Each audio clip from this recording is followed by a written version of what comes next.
예수의 보혈의 능력을 누리며 살자 하는 제목으로 말씀을 드리려고 합니다.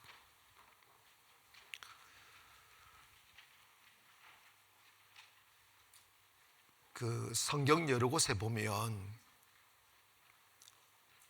그리스도인들이 예수의 이름의 위대함을 깨닫지 못하고 그 구원의 은혜를 누리지 못함에 대한 질책들이 많이 나옵니다.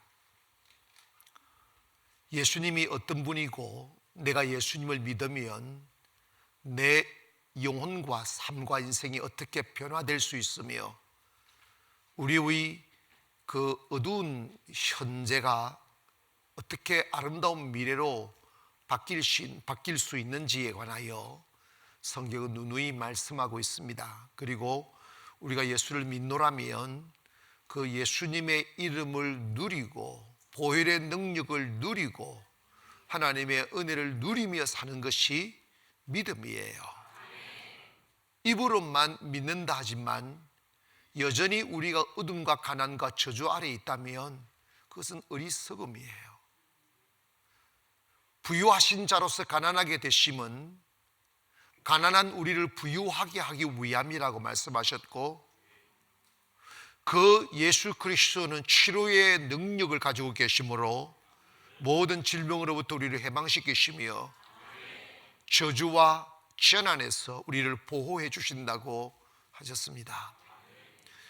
세상 사람들은 죽음을 두려워하고 자기가 가장 중요하게 여기는 게 몸뚱아리밖에 없으니까 이거 몸뚱아리 쪽 위에를 가지고 위험한 일을 당하면 막 덜덜덜덜 떨고 두려워하고 움츠러들고 그렇지만 우리 그리스도인들은 몸뚱아리보다 생명, 영혼 더 사랑하고 중요하게 여기며 몸과 영과 혼을 지키시는 분이 하나님이신 것을 믿기에 우리는 어떠한 상황 속에서도 두려워하지 말아야 되는 것입니다. 그러므로 이 코로나 전국 속에 우리가 살지만은 예수 믿는 사람들은 얼굴에 웃음을 잃어버리면 안 돼요. 아멘. 이리 가도 낙심 저리 가도 한숨 그러지 마시오. 주님께서 살라고 하는 동안에 행복하게 살기를 원하고 무엇보다도 예수의 보혈의 능력이 우리를 지키실 걸 믿기를 바랍니다. 전염병이 인류가 타락한 결과로 하나님이 심판으로 주시는 것이라면 예수님을 믿고 주 사랑하는 사람은 그 모든 전염병에서 우리를 보호하시는 것이 성경이고 하나님의 방법이기에 예수 믿는 사람이 이런 것을 두려워할 필요 없어요. 담대하게 지내기를 바랍니다. 왜? 예수의 보혈의 능력이 나와 우리 자녀들과 가정을 지켜주실 줄 믿기를 바랍니다. 한 아들이 아주 중한 병에 걸려서 죽어가고 있었습니다. 어려운 수술을 해야 되는 지경에 이르러 병원으로 입송하여 진단을 내리고 수술을 하기 시작했습니다. 중병이기에 많은 피를 이렇게 준비를 하고 수술을 했는데 막상 수술을 해보니까 더 많은 시간이 요해서 준비한 혈액이 다 떨어져 이 의사가 이 수술을 중단할 것인지 말 것인지에 대하여 고민을 해야 되는 순간이 왔습니다. 왜냐하면 피가 계속 흘러나가니까 피를 재수혈을 시켜줘야 되는데 피가 떨어진 거예요. 그럼 뭐 수술을 중단해도 죽고 안 해도 뭐 이렇게 피가 떨어져 죽고 이런 상황이니까 그걸 보다가 이 아들의 아버지가 의사 선생님께 찾아와서 저와 아들의 피가 같습니다. 같은 B형입니다. 저의 피를 수혈하시죠. 그래서 아버지의 간청으로 옆 침대에 아버지를 누워서 아버지의 혈관에다가 주사기를 꽂고 또 다른 주사기를 아들에게 꽂아서 아버지의 피가 아들에게 흘러들게 만들었습니다. 그래서 아버지의 피가 계속 아들에게 들어가고 아들은 그 시간을 불러서 수술을 하고 수술을 마감한 뒤에 이제 아들은 시간이 가면서 점점 회복이 되어져 갔습니다. 근데 불행히도 아버지의 피가 아들에게 다 흘러들어서 아버지는 너무 많은 피를 아들에게 줌으로 말미암아 아버지는 회복을 하지 못하고 돌아가게 된 거죠.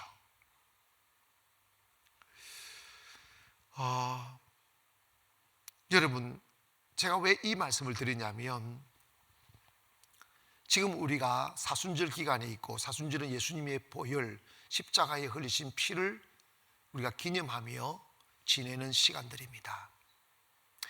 우리가 영생 얻게 된 것, 우리가 구원받게 된 것은 예수님께서 십자가에서 흘리신 그 피가 우리 몸 속으로 들어왔기에 우리가 용서받고 구원받고 하나님의 자녀가 되는 것입니다. 예수님은 십자가에서 피 흘리시며 머리에 가시 면류관으로 피 흘리시고 양손과 양발에 못 박힌 곳에서 피를 흘리시고 옆구리에 찔린 창자국에서 피를 흘렸었습니다. 그 피가 뚝뚝뚝 떨어질 때마다 영적으로 보면 그 주님의 흘리신 죄 없는 무죄한 피, 거룩한 피가 우리의 영혼의 죄악을 사죄하고 우리의 피를 맑게 하고 생명의 피로 바꾸어주는 보상의 피인 것을 기억하기를 원합니다.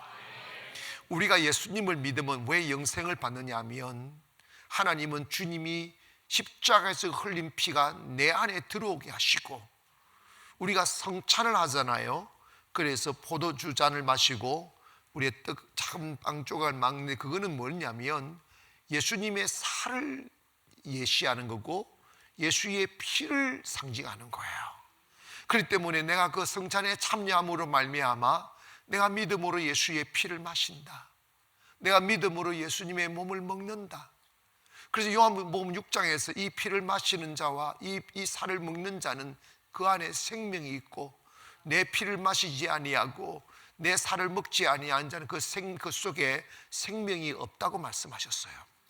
그러므로 오늘 우리가 예수 믿어 하나님의 자녀되고 영생을 보장받은 것은 예수님이 내 몸에 흘려 넣어주신 그 피 때문임을 기억하고 그 보혈의 능력을 누리며 그 은혜를 감사하며 살아야 하는 것입니다. 독일의 진센 지방의 진젠도르프라는 유명한 백작이 있습니다. 이 사람은 사회적인 백작이니 사회적인 주기도 있고 많은 땅을 가진 아주 부자였습니다. 어느 날 그가 갤러리로 가서 이런저런 그림을 구경하고 있었습니다. 이 그림 저 그림 옮겨가며 보다가 한 그림 앞에 발걸음이 멈추었습니다. 그 그림은 예수님이 십자가에 못 박혀 죽으시는 장면의 그림이었습니다. 머리에서 가십면류관으로 인하여 흘러내리는 피가 적셔져 있고, 예수님의 양손과 양발에 맞으신 못자국에 흘리는 피가 있었고, 그리고 옆구리에 창에 찔린 그 자국에서 피 흘리는 모습을 그려놓은 그림이었습니다. 근데 그 그림을 보는 순간 가슴이 뜨거워오고, 그리고 자기에게 영적인 환상이 보여지는데, 그 옆구리에서 정말로 주님의 피 흘리는 그 모습이 보여지더라는 거예요. 그래서 진젠도르프는 이 사실을 보고 충격을 받고, 그냥 내가 이야기로 들었었던 그 십자가의 죽음이 현실 앞에서 실제로 흐르는 피를 보는 그 순간에 진젠도르프는 더 이상 어제처럼 살 수가 없어. 그는 삶의 180도가 바뀌고 새로운 삶을 시작합니다. 그래서 그는 욕심을 버리고 이웃을 섬기기 시작했고, 예수님을 진정한 그리스도 구세주로 영접하고 정말 주님 앞에 충성하며 살겠노라고 다짐을 한 이후에, 그 당시에 로마 교황청이 타락하여 그 예수 그리스도의 십자가의 신성을 부인하고 그 천주교 교황을 신격화하는 것을 바라보고 그 잘못된 교리와 타락한 교회를 대항하여 싸웠던 모리비안 교도들이 많은 핍박을 받아 진젠도르프가 있는 땅 끝으로 도망쳤을 때 진젠도르프는 자기의 땅을 많이 내어줍니다.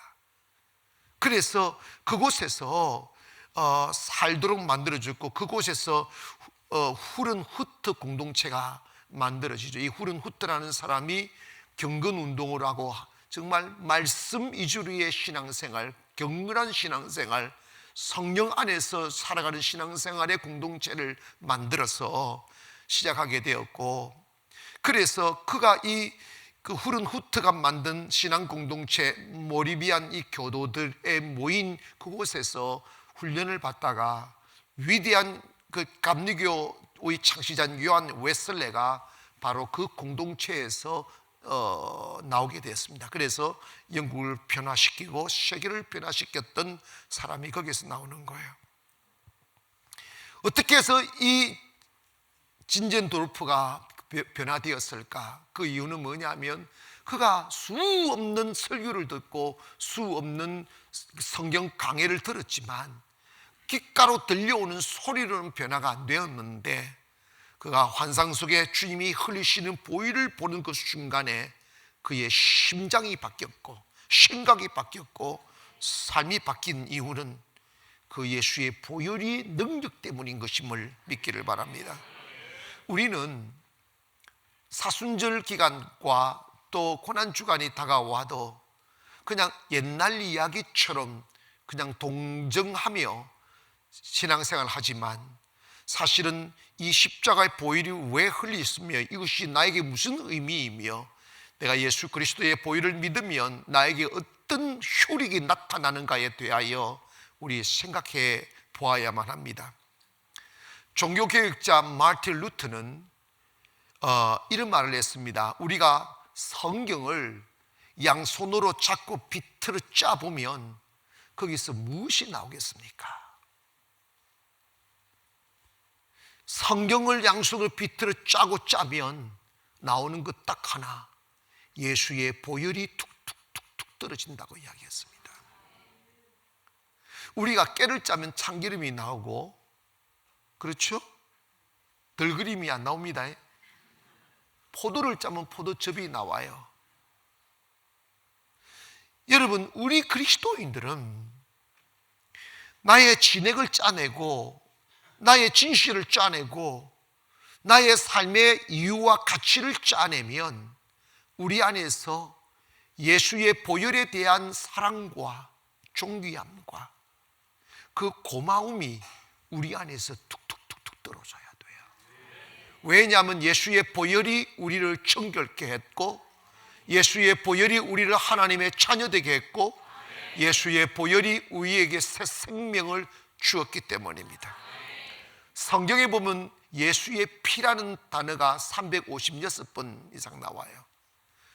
365일이니까 9번 모자라는 1년 내내 우리가 보혈을 생각해야 될 만큼 예수의 피, 예수의 피, 예수의 피가 기록이 되어져 있습니다. 아담과 하와가 범죄했을 때 하나님은 짐승을 잡아 가죽옷을 입혀주셨습니다. 그리고 구약에서는 짐승을 잡아 희생 제물을 드림으로 피 흘리게 하사 우리의 죄를 대신하게 했습니다. 그러나 신약시대에 와서 예수 그리스도의 십자가의 보혈이 우리의 영원한 제물이 되게 하시고 그 제물로 우리가 의롭다함을 받게 하는 거죠. 그래서 히브리서 9장 12절에 보면 염소와 송아지의 피로 하지 아니하고 오직 자기의 피로 영원한 속죄를 이루사, 속죄를 이뤘단 말은 뭐냐면 우리의 죄를 다 속죄해 주셨단 말이에요. 아멘. 이루사 단번에 성소에 들어가셨느니라. 여러분, 우리 구약에서는 성도가 성소에 못 들어가잖아요. 여러분이 이 자리에 어떻게 오실 수 있겠어요? 근데 예수님이 십자가에 못 박혀 죽으심으로 우리가 그 보혈의 공로로 말미암아 이곳에 오셔서 예배하게 하시고 그럴 수 있는 담력을 얻게 하신 거라 이 말이죠. 그러므로 오늘 우리는 이 예수의 보혈의 의미는 뭔지, 우리가 예수의 보혈을 믿으면 어떤 일이 일어나는지에 관하여 제가 말씀을 드리고자 할 때, 여러분이 보혈을 꼭 붙들기를 바랍니다. 그렇다면 십자가는 무슨 능력이 있는가? 예수의 보혈의 피는 우리의 죄를 사해 주시는 능력이 있습니다. 고백합니다. 예수의 보혈은 나의 죄를 사해 줄 수 있는 능력이 있다. 아멘.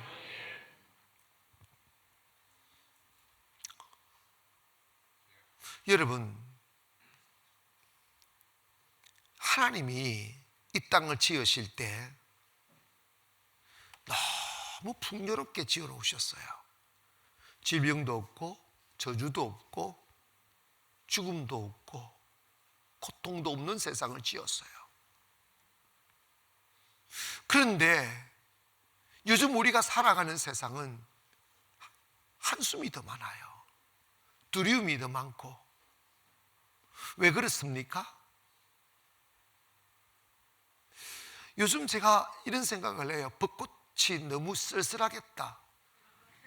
벚꽃이 너무 외롭겠다. 그런 생각이 드는 거예요. 매해마다 사람들이 파글파글 하면서 그 벚꽃의 아름다움을 막 노래해 줄 때 좋아가지고 빵긋빵긋 웃었는데 요즘은 정부에서 못 들어가게 막아버려. 이게 코로나가 뒤덮어 버리니까 세상 모든 것이 단절되는 거예요. 여러분, 왜 세상이 왜 이렇게 바뀌었을까요? 죄 때문에 그래요. 죄 때문에. 모든 저주와 질병과 가난과 죽음, 이런 것들은 다 결국은 죄 때문에 온 거예요. 에덴이 얼마나 아름다웠어요. 에덴이 얼마나 풍요로웠어요. 에덴이 얼마나 자유롭고 평화로웠어요. 사자들이 어린아이와 뛰노는 그곳입니다. 사슴이 호랑이를 두려워하지 않았었습니다. 그런데 왜 이 세상은 그렇게 거칠고 위험하고 두려운 세상이 바뀌었을까요? 창세기 3장 17절에 보면 우리가 그냥 지나치지 못할 말씀을 합니다. 아담이 범죄한 뒤에 아담에게 이르시되 내가 내 아내의 말을 듣고 내가 내게 먹지 말라 한 나무의 열매를 먹었은즉, 이 말은 네가 죄졌다 이 말이에요. 선악과 따먹었다 이 말이에요.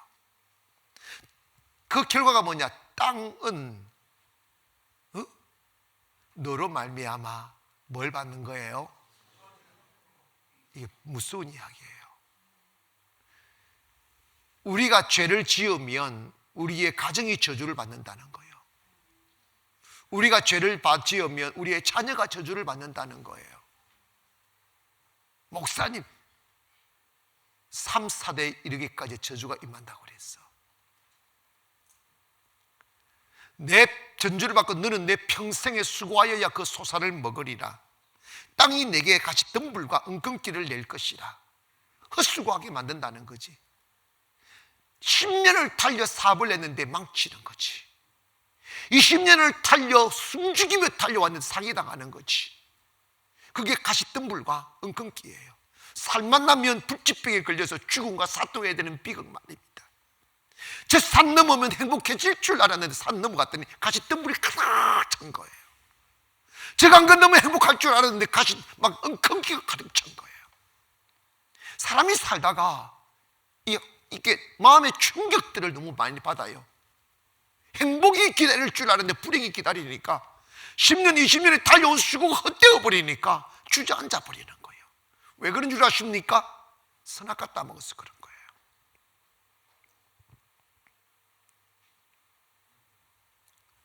여러분, 하나님의 은혜는 부족함이 없는 삶입니다.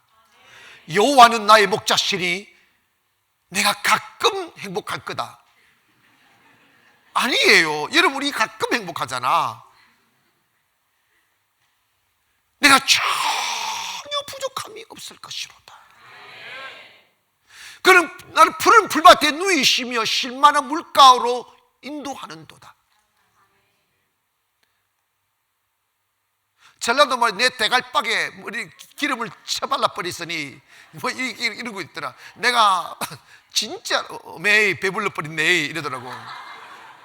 여러분, 정말 하나님의 은혜가 임하면요, 배가 부른단께 아무것도 부족함이 없어요. 여기 I shall not want라고 하잖아. 나 진짜로 더 이상 원하는 게 없어. 막 뭐 철철철철철 넘치는 거지.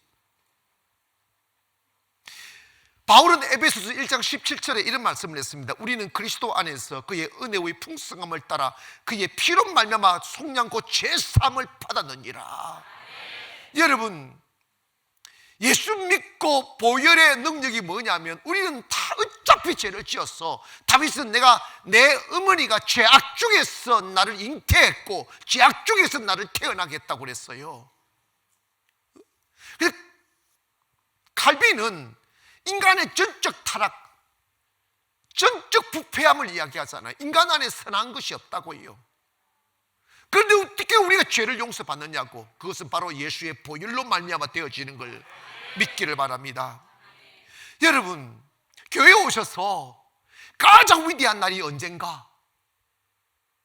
그날은 예수 만나 내 죄 용서받는 날이야. 다 씻어주시는 거지.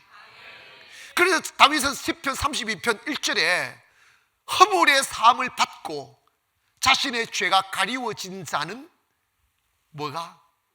복이 있다. 오늘 여러분 복된 분임을 믿기를 바랍니다. 내가 보니까 여러분도 진짜 제 말이 진 것 같아. 근데 주님이 다 가리워 주셨다잖아. 아멘. 나만 그런가? 다 그렇다니까. 로마서 3장 보면 all have sinned라고 그랬어요. 모두가 다 죄를 지었다고 그랬어요. 요한 1서 1장 17절 상반절에 보면 그가 빛 가운데 계신 것 같이 우리도 빛 가운데 행하면 우리가 서로 사귐이 있고 그 아들 예수의 피가 우리를 모든 죄에서 뭐라고 했습니까? 깨끗게 하신다고 그랬어요. 우리의 죄를 어떻게 깨끗함을 받게 받느냐? 예수의 피다 이 말이에요. 예수의 피. 근데 마틴 루터도 로마 교양청의 부패함을 바라보고 이 잘못됐다고, 이 성경에서 위반된다고 막 하면서 막 종교 개혁을 하려고 딱 드러나 보니까 자기 자신이 보이는 게 시작하는 거예요. 자기 죄가 너무 많은 거예요. 근데 그냥 안 보인다? 주님이 환상에 보여주시는데 하루는 큰 칠판 하나가 딱 나타나더래요. 그리고 칠판 위에다가 마틴 루터라는 이름이 딱 박히더래. 그러면서 어릴 적부터 기억하지 못한 죄들이 바뀌기 시작하는데 그 큰 칠판에 뾰족하게 채워도 모자라더란다. 근데 그 죄 하나하나가 다 튀어나오는데 너무너무 중요한 죄들이 많더란다. 여러분이 지은 죄 생각나는 거 1000가지 중에 1개야. 너무 많이 지어서 기억도 못해. 아멘 안 하네? 인간은 어쩔 수가 없어요. 저는 칼빈이 인간의 전적 무능이라는 말을 해요. 전적 무능이라는 말은 뭐냐면 인간은 아무리 마음을 먹고 결단을 하고 살을 찢고 바늘을 찔러도 죄의 power of sin, 죄의 권능을 이겨낼 힘이 없단다. 그래서 전적으로 무능한 거야. 의에 대해 전적 무능한 거야. 내가 그걸 어떻게 알게 됐느냐 하면 갓난 아기가 태어나면 1년 먼저 태어난 2살배기가 2살배기 무슨 철이 있어? 무슨 인격이 있어. 그런데 엄마 있을 때는 엄마 이쁘다 이런다고. 그런데 엄마만 없으면 꼬집어. 확 꼬집어놔. 그게 인간의 전적 타락이야. 야, 이 새끼야, 네가 왜 태어나서 내 사랑 빼앗냐고. 왜 엄마 사랑 독차지 않았냐고. 니만 없었으면 내 건데.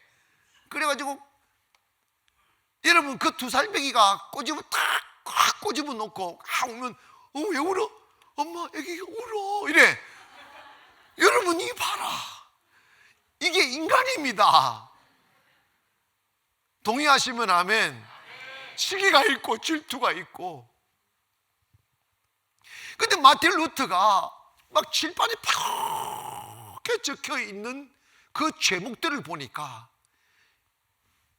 종교 개혁이란 그냥 자기 자신도 자신이 너무 추하게 보이니까 주저앉는 거지. 그래서 아이고, 나도 다 죄인이구만, 입 다물고 살아야 되겠다, 이렇게 절망을 느낄 때 손 하나가 툭 나타나더니 그 손에서 못자국이 있더란다. 그 못자국에서 피가 툭툭 떨어지는데 그 피가 칠판에 닿이는 순간에 칠판이 자기가 지은 모든 제목들이 흔적도 없이 사라져버리더래. 믿으시면 아멘 합시다. 예전에 제가 강의를 많이 해봐가지고 칠판에 백목 가지고 칠판을 많이 썼어요. 근데 칠판을 써보면 이게 깨끗이 안 지워져. 걸은 지워지는데 흐르멍텅하게 지워져. 옛날 칠판 안 좋은 거 있어. 요즘은 전자로 이러지만, 여러분, 그런데 주님의 보혈로 우리에게 새겨진, 우리 마음판에 새겨진 죄의 목록들은요, 깨끗하게 지워져 흔적조차 없게 하는 거야. 아멘. 그래서 요한 1서 1장 7절에 보면 그가 빛 가운데 계신 것 같이 우리도 빛 가운데 행하면 우리가 서로 사귐이 있고 그 아들 예수의 피가 우리의 모든 죄에서 뭐 한다고 그랬어? 깨끗게 한다. 오늘 여러분, 우리 기독교의 의로움, 이거는 우리의 행위로 쟁취되는 의로움이 아니고 예수의 피로 인하여 얻어진 의로움이에요. 그래서 그걸 칭이라고 하잖아요. 오늘도 예수 그리스도의 피가, 손에서 흐르는 피가 여러분의 죄를 다 씻음을 믿기를 바랍니다. 과거, 현재, 미래까지 깨끗하게 씻어주신다는 거예요. 아멘. 그래서 예수님의 피는 우리의 죄를 용서하는 피다. 믿습니까? 두 번째로 예수의 피는 하나님과 우리 사이를 화목케 하는 화목의 능력이에요. 무슨 능력? 성경에 보면 피스 오프링이라고 있어요. 화목 제물이 있어요. 화목하는 것. 그런데 여러분, 한번 생각해 보십시다. 하나님이 여러분 왜 지었었을까요? 그 생각해 보셨습니까? 사람은 삶이 편안하면 어머니한테 나 낳아줘서 감사합니다라고 말해본 적 없어요. 힘들 때 어머니 왜 낳았어요? 그런다고. 여러분, 그 어머니한테 묻지 마세요. 하나님 왜 나를 지으셨는지 물어보세요. 컵 하나 있습니다. 이거 조자기공이 이거 뭐 하라고 지었을까요? 물 마시라고 지은 거야. 아멘. 그럼 여러분 왜 낳았을까요? 왜 만드셨을까요? 보라고. 시험 치면 다 빵점이야. 여러분, 너무 고상하게 생각하지 마세요. 항상 3차원인 사람은요, 시험 치면 항상 빵점 맞아요. 그냥 현실적으로 생각하자고. 하나님께서 우리를 지으신 것은 사랑의 대상으로 지은 거예요. 사랑으로 교제하며 살자고. 우리 함께 교제하며 살자고. 예배가 주님과의 교제예요. 하나님은 영이시니 하나님은 예배하는 자를 찾느니라. 하나님은 영이시니 신령과 진정으로 예배할지니라. 이와 같이 하나님은 하나님 예배자를 찾으시느니라. 이게 뭐냐면, 여러분, 하나님은 우리를 노동자로 만드시거나 물건으로 만드시거나 노예로 만드시는 게 아니고 하나님의 사랑을 나눌 수 있는 인격자로 그래서 우리를 만드실 때 동물과 식물과 사물들에는 전혀 그런 말을 쓰지 않고 하나님의 형상을 따라 지었다잖아. 하나님의 형상이란 말은 하나님의 성품을 따라 지었다는 거예요. 하나님의 본성을 따라, 하나님의 영성을 따라 하나님과 닮은 꼴로 지었다 이 말입니다. 뭐 하려고? 사랑을 나누려고, 행복을 나누려고. 내가 이 우주를 창조해도 우주로 나는 행복할 수 없어. 여러분 그렇지 않아요? 여러분 큰 대거리 있어도 사람, 정말 사랑하는 사람 사고로 죽으면 그 집에서 살고 싶지도 않아. 돈이 좋다지만 사랑을 잃어버리면 다 잃어버리는 거예요. 아멘. 인류의 불행이 어디서부터 오느냐 하면 하나님이 사랑의 교제의 대상으로 지으셨는데 사랑에는요 관계가 깨어지면 불행이 됩니다. 아멘. 그런데 하나님과 우리 사이의 관계를 깨는 것 딱 한 가지야. 죄입니다. 죄. 하나님과 우리 사이의 죄가 딱 가리우지 버리면 사랑의 관계가 딱 단절됩니다. 기억하십니까? 그토록 아름다웠던 완전한 세상인 에덴, 거기는 부족함이 없어요. 너무너무 아름답고 모든 것이 다 먹을거리였고 경쟁할 필요가 없었어요. 그런데 딱 죄가 딱 들어오는 그 순간에 에덴 동산이 두려움으로 바뀌는 거예요. 살인하는 대상으로 바뀌어버리고 쫓겨다니고 도망다니고 불행이 확 찾아오기 시작하는 거예요. 여러분의 가정이 행복하려면 사랑하는 사람을 만나서 되는 게 아니에요. 네, 여러분 이게 결혼하지 말라는 말이 아니에요. 여인네들이 삶이 지치고 힘들어서 피난처 삼아 아무 남자라도 만나서 결혼하면 편안하게 살겠지라고 결혼하면요 하루 만에 후회합니다. 아, 나는 혼자 살 때가 좋았다고.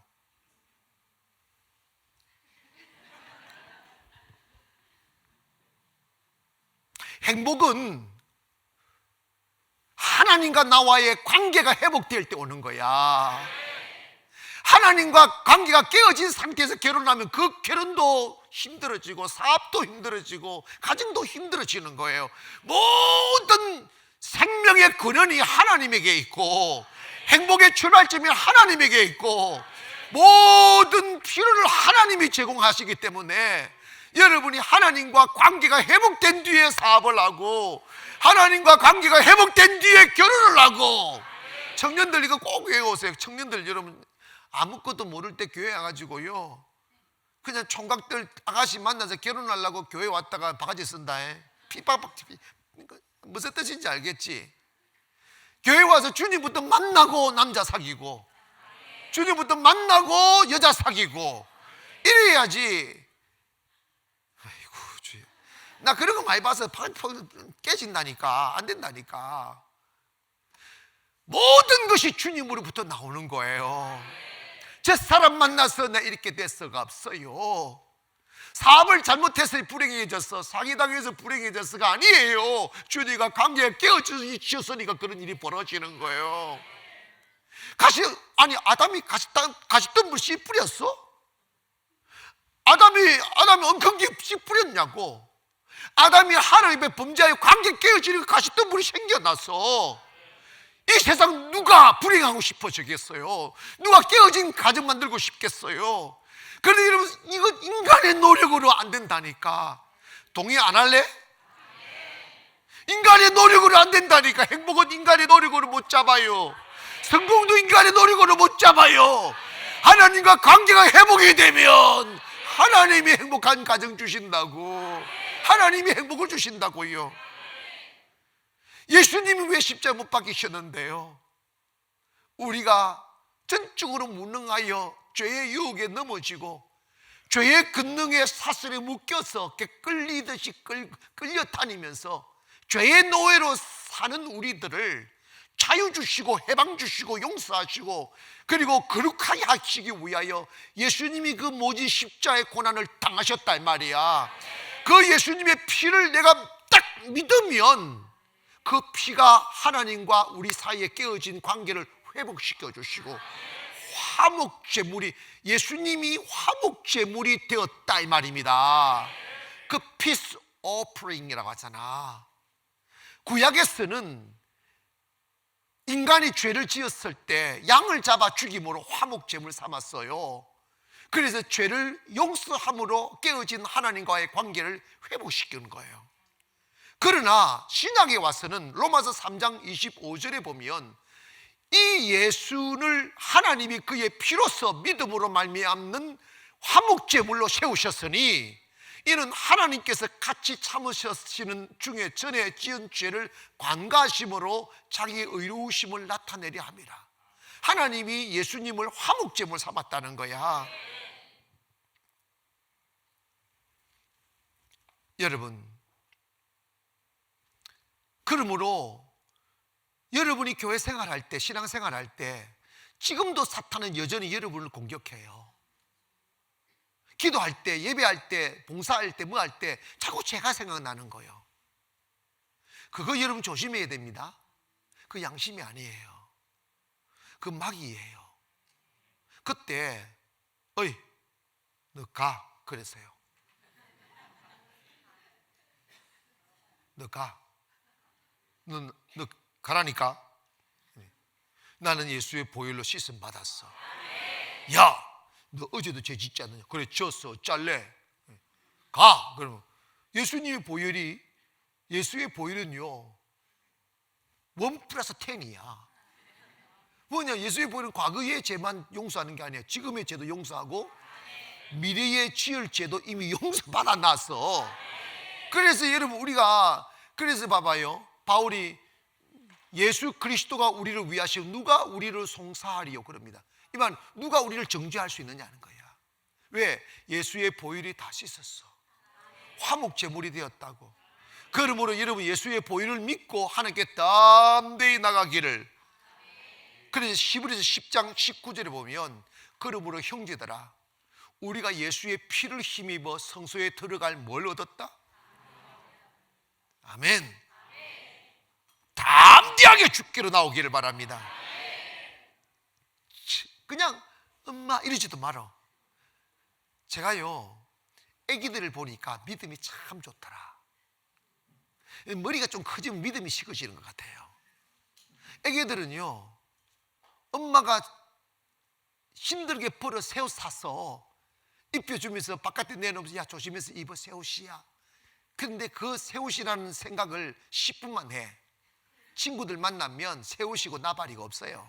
막 땅에 주지 않고 자치기 하고 막 기둥굴고 막 딱치가고 집에 들어오면 막 옷 완전히 흙구덩이 치뱉게 가지고 완전히 누더기 돼 만들어 와요. 그러면 엄마가 야 이놈아 새 옷 입히는데 이러냐, 이런 엄마가 어디 있어? 뻔해요. 엄마도 알아요. 완전히 누더기 만들어 올 줄. 왜? 지 새끼니까. 그런데 여러분 봐봐요. 아들은 자기 옷에 때 묻은 거 전혀 미안해하지 않아. 빨리 벗겨 이럽니다. 자손이 빨리 벗겨 이런다고. 믿음 좋아.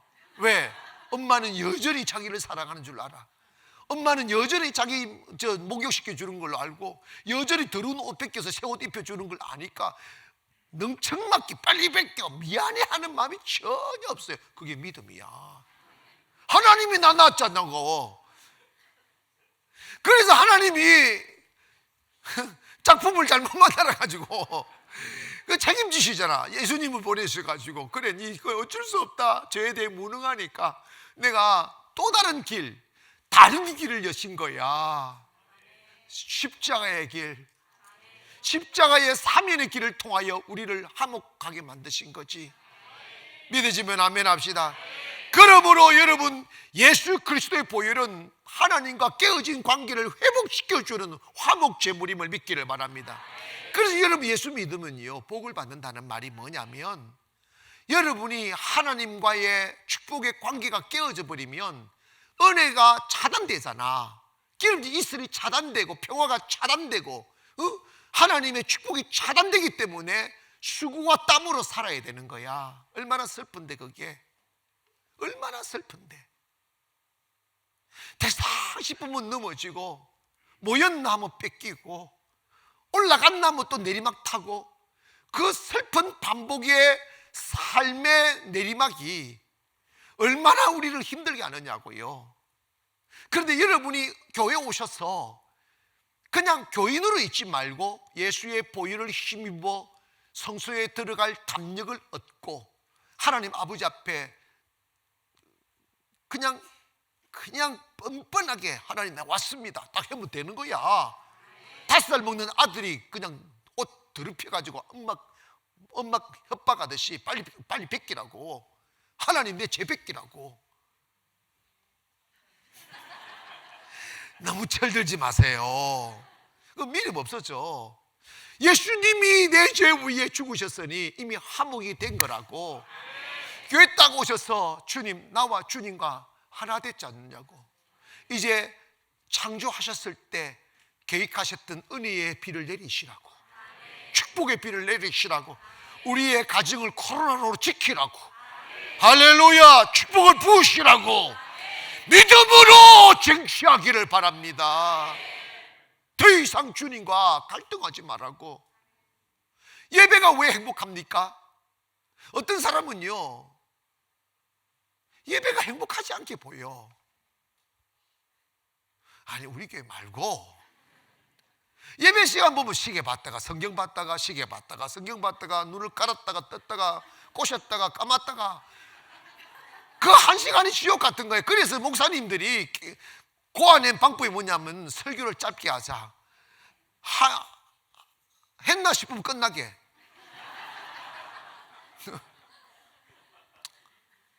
불행이에요. 여러분 오늘 이 시간에 예수의 보혈로 말미암아 여러분의 가정의 엉큼기, 여러분의 사업장의 가시덤불 사라졌음을 믿기를 바랍니다.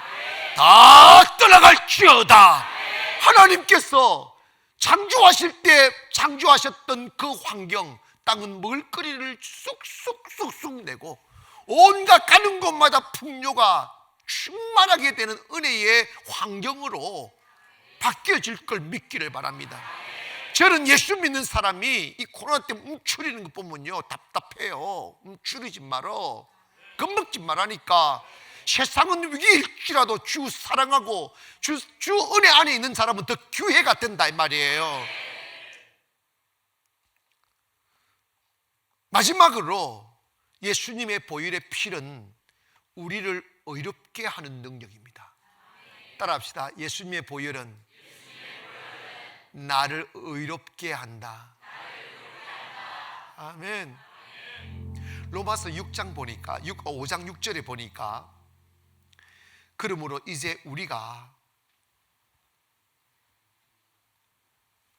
아직 연약할 때 기약대로 그리스도께서 경건치 않은 자를 위하여 죽으셨도다. 그 다음에 그러므로 이제 우리가 그 피로 인하여 의롭다 하심을 얻었은즉 그랬어요. 따라합시다. 내가 예수의 피로 인하여 의롭다함을 받았다. 그래서 신학에서 이걸 justification이라는 말을 써요. 그건 뭐냐면 칭의라는 말을 씁니다. 이거는 뭐냐면 내가 고행이나 금식이나 경건의 훈련을 통하여 내가 의로움을 쟁취한 게 아니고 내가 예수님의 보혈을 날 위한 피 흘림으로 믿으면 하나님이 너 이제 의로운 자야 라고 칭하여 주신다고 해서 칭의라고 하는 거예요. 이거는 주어진 의미입니다. 그래서 우리가 하나님은 거룩하시고 그 거룩하심은 의가 따라야 되는데 그 의가 우리의 행위에서 난 게 아니단다.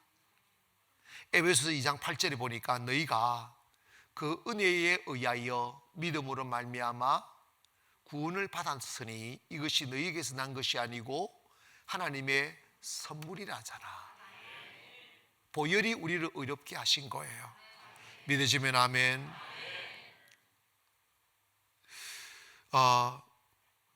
우리가 예수님을 믿고 보혈을 믿으면 나는 더 이상 죄인이 아니에요.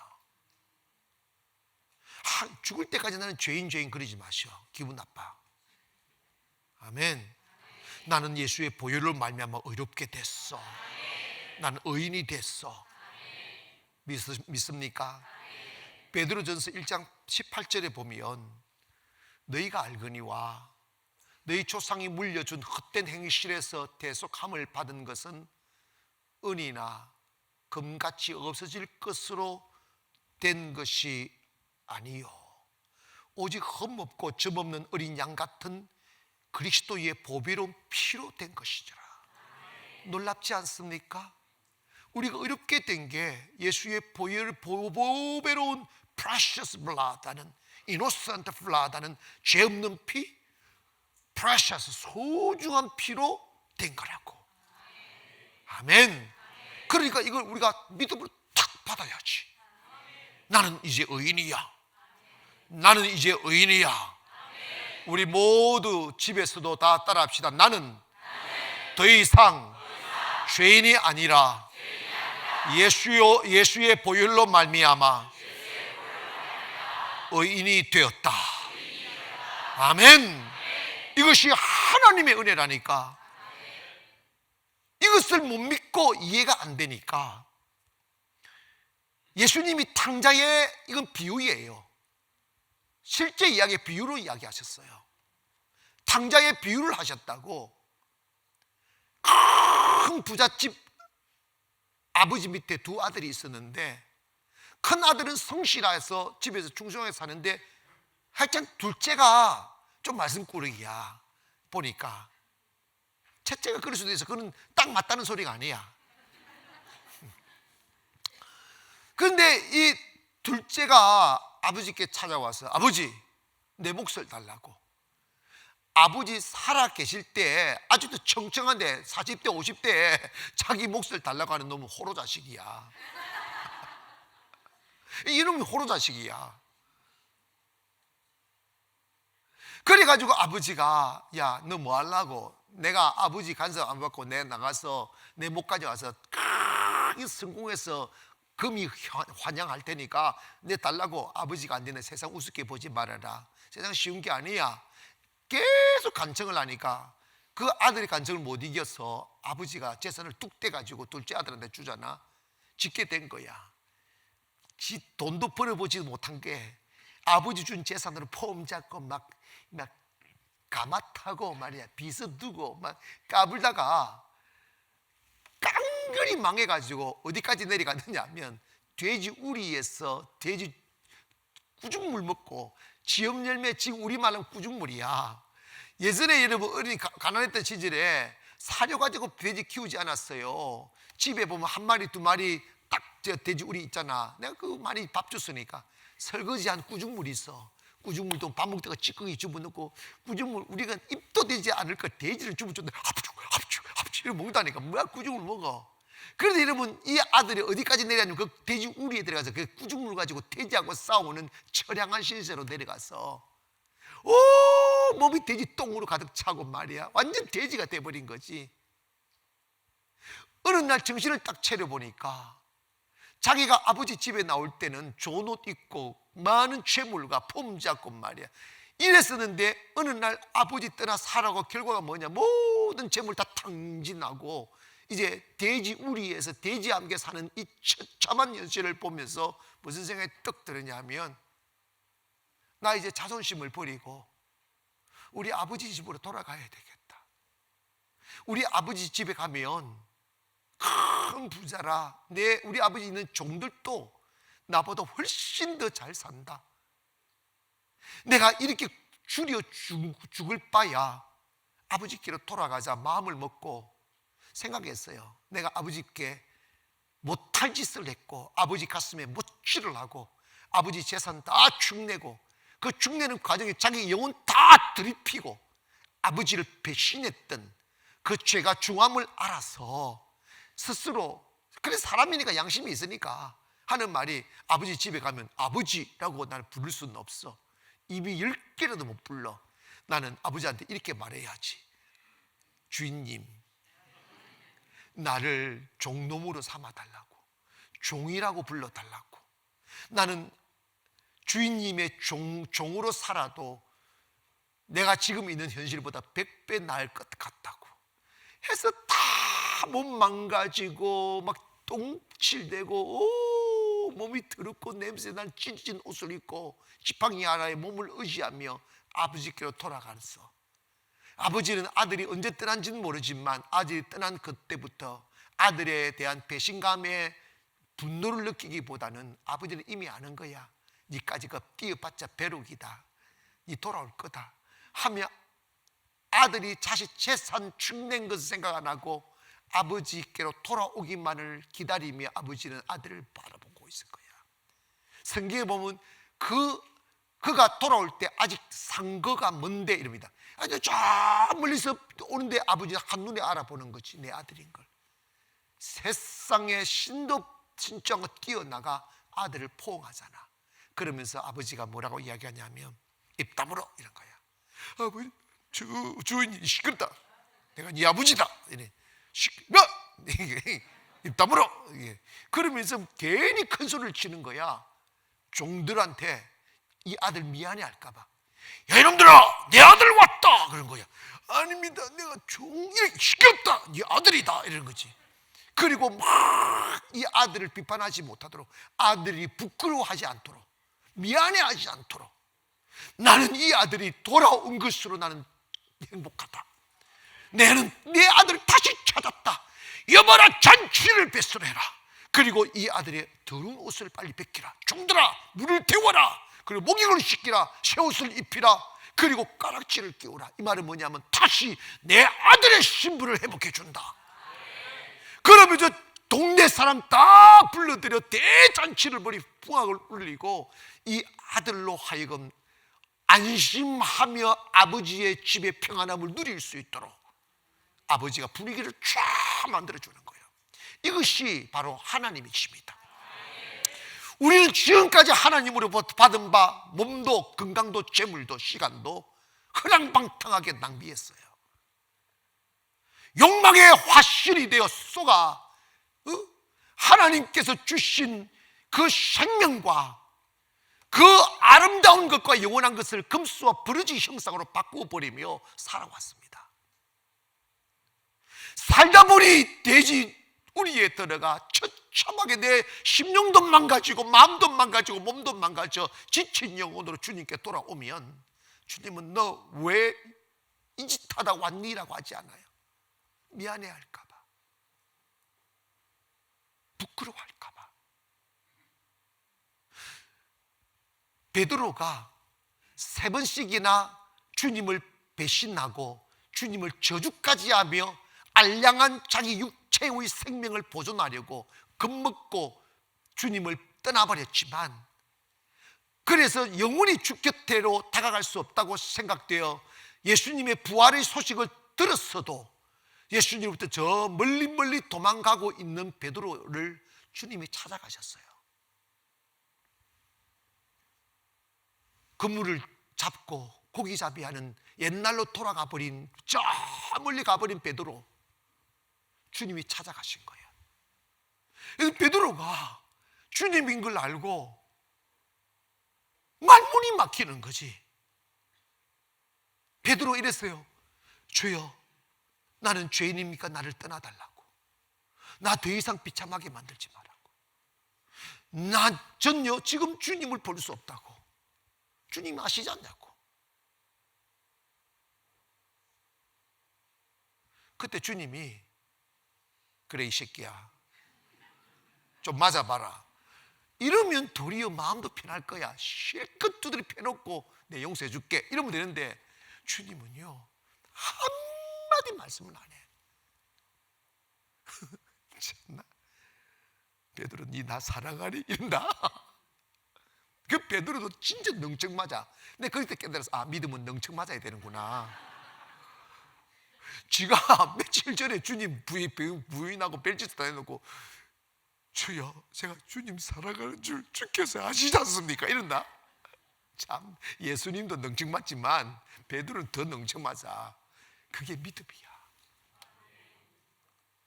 여러분 잘 들었어요. 진짜 사랑하면서도요 이별할 수 있어요. 그 한순간 헷가닥 할 수 있다고. 주님 그거 다 용서해 준다. 지금까지 주님 속색이고 산 거 주님 용서해 줄 줄 믿으시고, 아멘. 보혈의 피는 우리를 화목한 게 아니고 은혜 주시는 거야. 우리를 축복하는 거야. 보혈은 우리를 지켜요. 우리 죄를 깨끗게 하고 가난한 자 부유케 하고 병든 자 고쳐주시고 길 잃어버린 자 길이 되어주시고 불행에 빠진 자에게 행복을 주시며 다시 화목하게 하시는, 화해하시는 그 피가 보혈입니다. 그 피를 누리며 삽시다.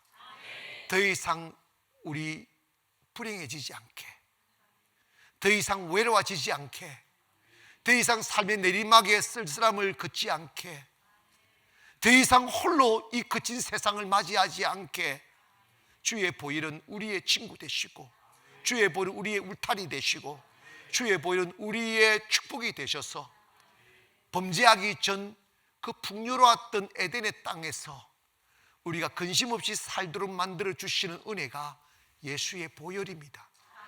여러분 주님과 가까워지기를 원합니다. 주님과 화해하기를 바랍니다. 주님과 사랑의 관계를 회복하기를 원합니다. 그러면 구하지 않는 모든 것까지 주님 알아서 가득 채워주시는 거예요.